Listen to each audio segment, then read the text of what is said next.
And why does Jesus give this warning? I think he gives this kind of warning because he knows that Christians aren't so susceptible that they would fall for any old thing. I would at least hope not.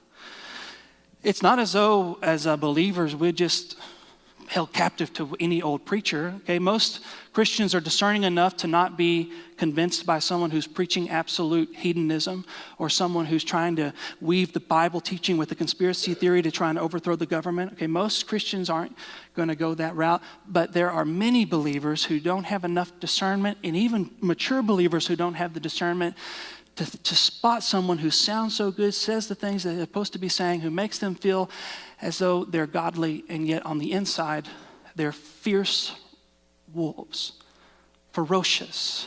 You know what that word ferocious really means? It was a word that was applied to thieves, charlatans. It had to do with money. They weren't in it for the sake of the congregation. They weren't in it for the benefit of the people. These people are preaching the word of God for what's in your wallet, which fits so many TV preachers very well, doesn't it? Preach the word of God, buy my carpet with holy water. They're in it for the money.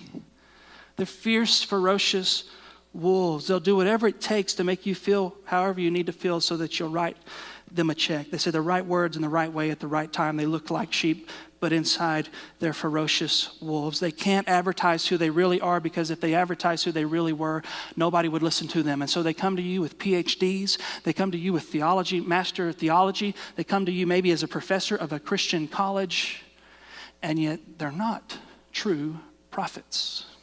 They're not true teachers. They're leading people astray. Their books may be having the right endorsements. They may be in the right bookstores. Everything looks right, but it's not right. And so what are you supposed to do? Am I saying that you should never trust anyone? I'm not saying that. I'm saying Jesus is calling us to discernment. Okay, don't be a hobbit. Don't write your own Christian books because you're the only one I can trust. I mean, there are good stuff out there. Jesus is saying, watch out. I don't think Jesus is calling for a heresy hunt. Okay, so you don't need to go onto YouTube and post that Rick Warren's a heretic or John Piper's a heretic or Joel Osteen. I mean, I know people do that, and some of that I get maybe. Jesus isn't really calling for a heresy hunt. What he's calling for is discernment. Beware. Put your antennas up. They may look a certain way, but they're not.